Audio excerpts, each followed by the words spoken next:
उस दिन संसार की कोई भी व्याधा आपको सताएगी, और अगर सताएगी तो उसका इम्पैक्ट नहीं होगा आपके ऊपर, उसका प्रभाव नहीं होगा। देखो, मीरा के जीवन में समस्याएं कम नहीं थी। हाँ जी, अरे बोलो, अरे बोलो। इस चरित्र हमको इसीलिए सुनने हैं। मीरा के जीवन में जितनी समस्याएं थी उतनी समस्या तो आपके किसी के जीवन में नहीं थी, लेकिन मीरा की एक चाह थी, वो चाह आपके पास है। मीरा के जीवन में जो चाह थी, जो लगन थी कि इसी जन्म में कृष्ण की प्राप्ति करनी है, चाहे कितना भी दुख और कष्ट उठाना पड़े तो लगे। और उसको ऐसी बात नहीं, दुख और कष्ट उठाने भी पड़े, लेकिन दुख और कष्ट उठाने के बावजूद भी मीरा कभी विचलित हुई, कभी हारी। उसके स्वयं घरवाले उसको मारने का प्रयत्न कर रहे हैं, विष मिला रहे हैं, लेकिन उसके बावजूद भी कहां से शक्ति आ रही है? क्योंकि उसकी जो चाह है ना वो अलग है। अच्छा, ऐसी बात नहीं है, हम सबके अंदर भी एक मीरा तो है। हम अगर कथा सुन रहे हैं तो निश्चित रूप से मीरा जैसी कोई ना कोई भाव हमारे अंदर होगा ही। हम भी, मीरा भी कहती है मेरो गिरधर गोपाल, हम भी तो कहते हैं। अरे बोलो, आप नहीं कहते क्या? अरे बोलो, अरे बोलो। बोल ही नहीं रहे हिंदू।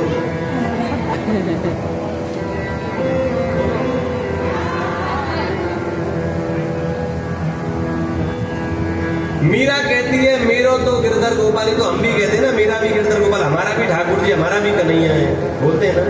तो मीरा का भाव श्रेष्ठ क्यों है, हमारा भाव श्रेष्ठ क्यों नहीं है? क्योंकि जो अगली लाइन है ना वो मीरा बोलते, वो हम नहीं बोलते। ध्यान से सुनना मेरी बात। इससे जो अगली लाइन है ना वो मीरा ने कही, वो हम नहीं कहते। क्या है अगली लाइन? आपसे सुनूंगा। दूसरा ना कोई मेरो तो गिरधर गोपाल, दूसरा ना कोई। जिस दिन ये समझने लग जाओगे तो मीरा बनो। मीरा ने कहा दूसरों ना कोई, दूसरा कोई और मेरा नहीं है, केवल मेरे तो गिरधर गोपाल है। और हम क्या कहते हैं? सब मेरे। हम पहली लाइन नहीं बोलते, दूसरी लाइन नहीं बोलते। दूसरा सभी भी तो हमारे हैं, ये पिता भी हमारे, माता भी, पति भी मेरा है, बच्चे भी मेरे, संसार मेरा, घर मेरा, परिवार मेरा। मीरा ने कहा दूसरा मेरा कोई नहीं, इसलिए मुझे यहाँ रहने की कोई जरूरत। छोड़ दिया, राजकुमारी है मीरा, छोड़ करके सीधे वृंदावन आ गया। कृष्ण मिले। एक चाह जो है ना वो भगवान से मिलाती, एक लगन भगवान से मिलाती। आपके अंदर जब तक वो चाह नहीं उठेगी, वो लगन नहीं उठेगी, कृष्ण नहीं मिलेगी। आप ध्यान से सुनना, मीरा की भक्ति कोई बड़ी भक्ति नहीं थी। उसने कोई यज्ञ इत्यादि कर्म थोड़ी करे, कोई व्रत अनुष्ठान थोड़ी करे, बताओ। और उस समय भागवत की कथाएं भी नहीं होती थी। हाँ, इतनी थोड़ी होती थी। आज से 500 वर्ष पूर्व थोड़ी इतनी कथाएं होती थी, बताओ कोई। अरे बोलो, इतनी कथाएं नहीं होती। जैसे आज तो गली गली में चल रही, मोहल्ले मोहल्ले में चल रही। अब तो लोग पर्सनल कथा कराने लगे महाराज। अब बहुत सारे लोग पर्सनल कथा कराते हैं, जैसे बड़े बड़े टेंट लगते हैं, लाखों लोग सुनते हैं। अब ऐसा भी सिस्टम खत्म हो गया। अब तो बोले महाराज जी आप पधारो, हमारे घर में ही सुनाओ बैठ के कमरे में। हाँ, हम करते हैं ऐसी बहुत सारी कथा। महाराज जी बड़ा करेंगे, घर में ही सुनेंगे, हम सब लोग घर परिवार वाले सुनेंगे, प्रेम से सुनेंगे। यही करो, यही बना देंगे थोड़ी घर में व्यवस्था छोटी मोटी। अब तो ऐसी भी कथाएं हो रही है कि वक्ता घर घर जाके, अच्छा भी है, कोई दिक्कत नहीं है, शांति से सुन सकते हैं, टेंशन नहीं है कौन आया, किसको खिलाया, कौन बैठा है, पैसा भी थोड़ा कम है। और क्या?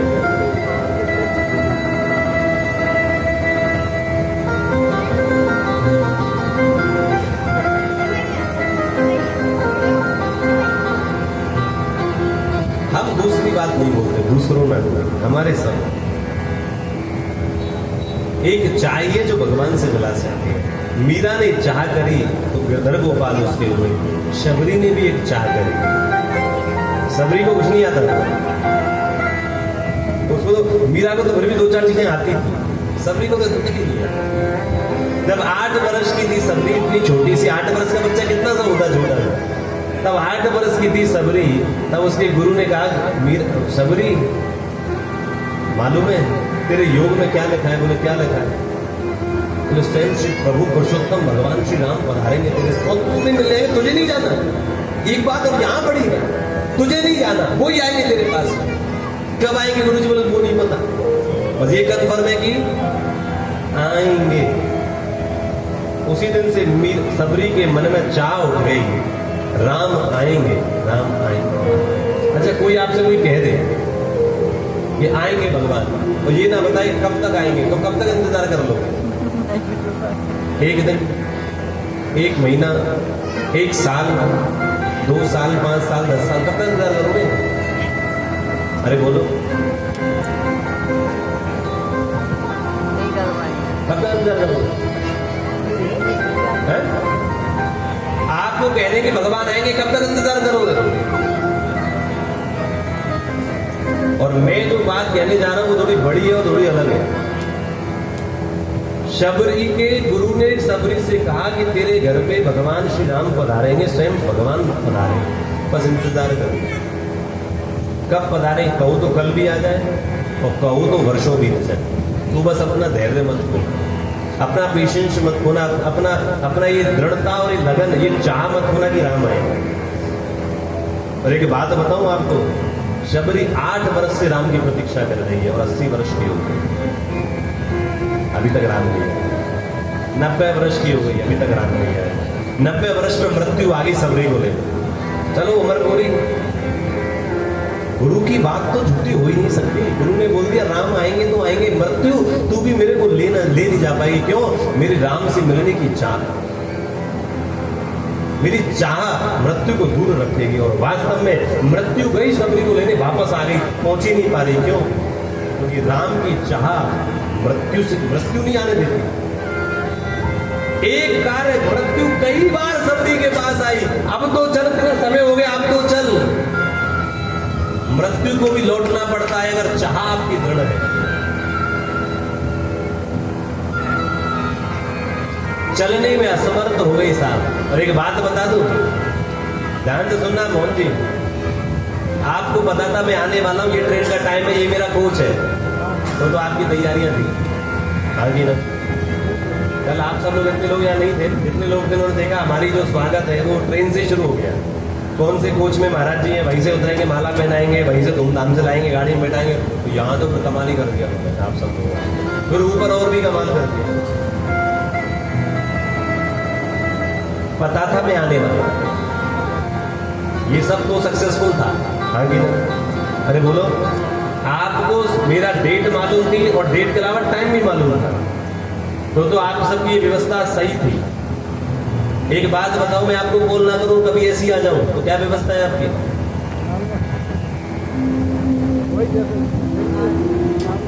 अभी मैं 7 दिन बाद कथा करके यहां से जाऊं, 20-25 दिन बाद, 1 महीने बाद मेरा दोबारा मूड बने भोपाल जाना है मोहन जी से मिलने, तो क्या ऐसा स्वागत बताऊं नहीं इनको मैं कि मैं आने वाला हूं? जगह तो मैंने देख ही लिया, तो वो टेंशन नहीं।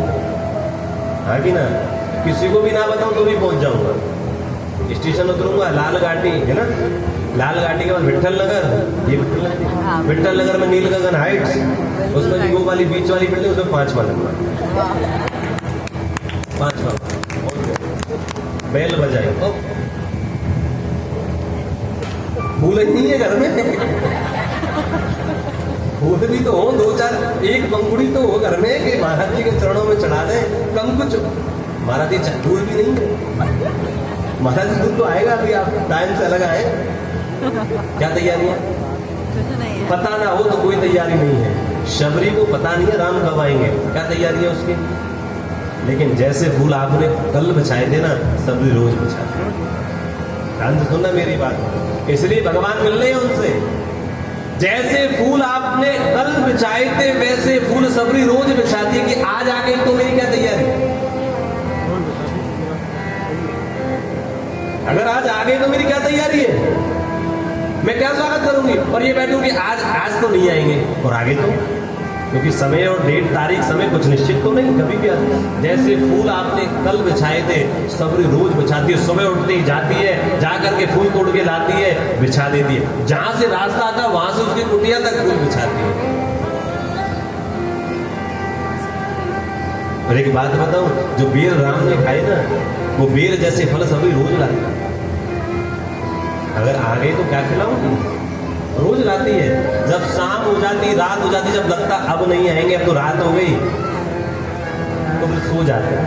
सुबह उठ के फिर उनको झाड़ती, फिर नए पुष्प लाती, फिर बिछाती।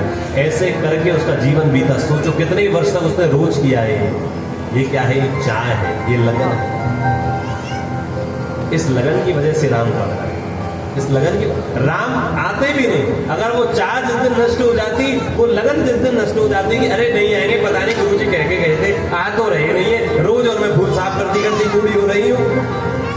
तो राम एक भी दिन नहीं आते। राम ने देखा रोज कर रही है, रोज कर रही है, मैं कब जाऊं। मुझे तो ऐसा लगता है कि राम का जन्म ही सबरी के लिए हुआ। राम कभी जन्म ही नहीं लेते, कभी अवतार ही नहीं लेते, क्योंकि सबरी 8 वर्ष की थी तब राम का जन्म ही नहीं हुआ था। दूर दूर तक राम का कोई नाम ही नहीं था। मुझे ऐसा लगा है कि राम को आना पड़ा है सबरी के लिए, ना दशरथ के लिए, ना सीता के लिए, ना रावण के लिए। वाह, जय सिया राम। राम को आना पड़ा सबरी के लिए। रोज बिछा रही है, पागल हो जाएगी, मर जाएगी। और मरेगी भी तो नहीं, बात तो यहाँ है। मर जाए तो अच्छा है, ये मर जाए तो अच्छा है, तो मैं नहीं आऊं। लेकिन ये मरेगी भी नहीं, क्योंकि रोज बिछाएगी, क्योंकि मृत्यु कई बार लौट गई है, तो मृत्यु भी इसको आएगी नहीं, इसलिए मुझे आना ही पड़ेगा। इसलिए राम का प्रायः, इसलिए सबरी के घर राम। आपकी चाह प्रभु से मिलाए, आपकी लगन, आपको लगन ही नहीं है, आपको चाह ही नहीं है। कथा सुनने की भी ललक होनी चाहिए, चाह होनी चाहिए। भगवत प्राप्ति की चाह होगी जिसे वही कथा में बैठेगा, वरना तो सुनकर भी बाहर से बाहर निकल जाएगा। और एक बात मैं दृढ़ता के साथ कहता हूं, छाती पीट के, वो बात ये है कि अगर आपको कथा से प्रीति नहीं है, भगवान की कथा से प्रेम नहीं है, तो आपको किसी से प्रेम नहीं हो सकता। सब दिखावा है, सब आडंबर है, सब पाखंड है। अगर आपको भगवान और ये रोज का जो भगवान के सामने आरती और दीपक उतार दो, नहीं बंद कर दो। रोज भगवान के चित्र पे जो हार पहना दो ना, वो बंद कर दो। और एक और बात बता दो, जो यात्राएं करने, पिकनिक मनाने के लिए जो दर्शन करने जाते हो ना, बिहारी जी चले जाए, वहां चले जाए, द्वारिका चले जाए, महाकाल चले जाए, सब दिखावा है आपका। अगर आपको कथा से प्रीति नहीं है तो, क्योंकि कथा से तो प्रीति है नहीं, कथा में तो 10 मिनट बैठ नहीं सकते, फिर क्या करोगे आप। और भगवान कहते हैं कि मेरे से बड़ी मेरी कथा है। हाँ, भगवान ने कितनी बार कहा है, गोपी की तब कथा मृतम तब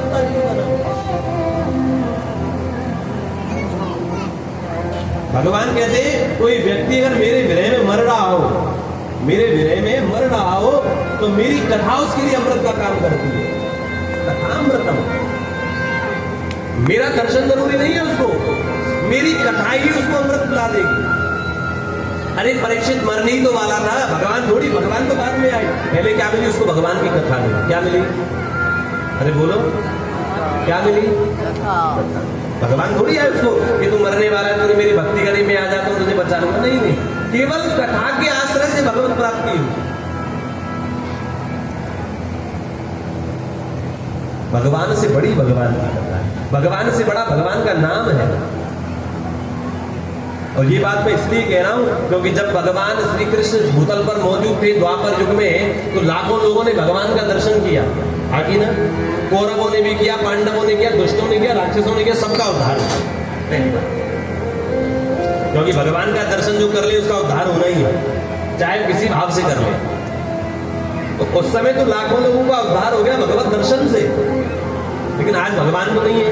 आज उद्धार कैसे हो, उनके नाम से।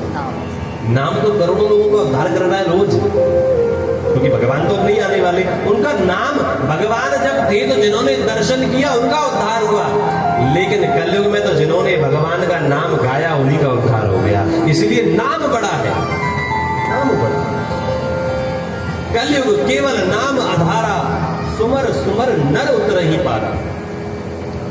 भगवान नहीं आए तो इस कलयुग में ये मत सोचना कि भगवान मीरा जैसी भक्ति नहीं हो सकती।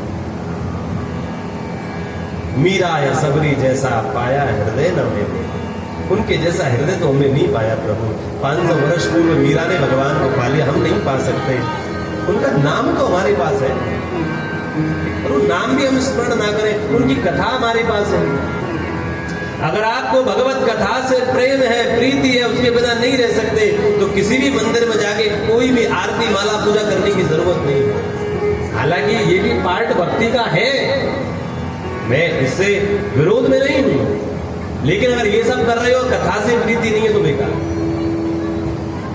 सारे जब तब तीर्थ सब व्यर्थ हो जाते हैं अगर कथा से प्रीति नहीं है, और ये सारे जब तब तीर्थ तभी फल देते हैं जब आपको भगवान की कथा से प्रेम है, उनकी कथा को सुनने में रस आए, उनका नाम। और कथा सुनने का मतलब ऐसा नहीं है कि मैं आप सब लोगों से बोलूं यहां सुनने आओ ना, मुझे कोई शौक नहीं है आप लोगों को कथा सुनाने का। यहां पर 50 फ्लैट है, 50 फ्लैट के 50 व्यक्ति भी नहीं है, मेरे को कोई शौक नहीं आप सब लोगों को कथा सुनाने का। कम से कम यहां ना आ सको, अपने घर में ही उस कथा का वाचन करो, उससे प्रीति करो, वहीं पढ़ लो। यहां सुनो तो और भी अच्छा है, क्योंकि घर पे आप पढ़ोगे नहीं, इसीलिए हमारी जरूरत है। मैं तो कहता हूं वक्ताओं की कोई जरूरत पड़नी नहीं चाहिए, कथा वक्ताओं की कोई जरूरत नहीं पड़नी चाहिए। अगर आप स्वयं अपने घर पर शुद्ध हृदय से कथा का भाव समझने लग जाओगे, हम भी वही समझते हैं रोज, लेकिन आप पढ़ते नहीं हो, इसलिए ठाकुर जी ने हमको प्रकट किया है, जाओ भोपाल जाओ वहां कथा सुना के आओ, क्योंकि आप पढ़ते नहीं हो।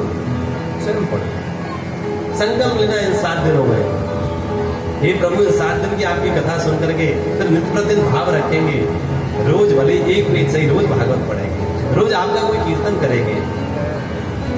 हमें आज भी याद है, मैं आपको सही बताऊं, मैंने कोई भागवत नहीं पढ़ी, मैं आज आपको अपनी असलियत बताता हूं। आप लोग ये सोच रहे होंगे कि व्यासपीठ पर विराजित होने वाले सामने जो कान्हा कौशिक बैठा है वो बहुत बड़ा विद्वान होगा, ज्ञानी होगा। नहीं, आप लोग मेरे बारे में भी कुछ नहीं जानते, किंतु सा भी नहीं जानते। मैंने भागवत जी को पढ़ा ही नहीं,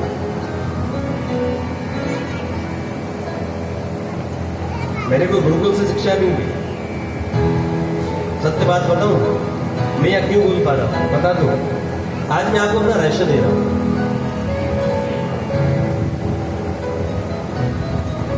जब हम छोटे थे, हालांकि आज भी छोटे हैं, लेकिन उस जीवन की बात कर रहा हूं जब इन सब्जियों का डेवलपमेंट होता है, तब जैसे ये जो बच्चे ये जो बच्चे जिनसे और थोड़ा बड़ा, लगभग 7-8 वर्ष का, 7-8 वर्ष के हम, हमारी 4 बहनें और हम अकेले भाई, हमारे घर में हमारी माता और हमारे पिता। हमारे घर का नित्य नियम, संध्या होते ही हमारे घर में सारे काम बंद हो जाते हैं। आज अब तो थोड़ा बड़े हो गए, काम ज्यादा रहते तो अब इतना नहीं होता, वरना हमारे पिताजी तो आज भी फॉलो करते हैं। संध्या होते ही हमारे सारे काम बंद हो जाते हैं घर के। उस समय घर में लाइट नहीं हुआ करती थी, यूपी का हाल तो और भी आप जानते हैं, पूरे घर में दीपों से हम रोशनी करते हैं। संध्या काल का जो समय होता है वो घर में दियाबाती का ही होता है।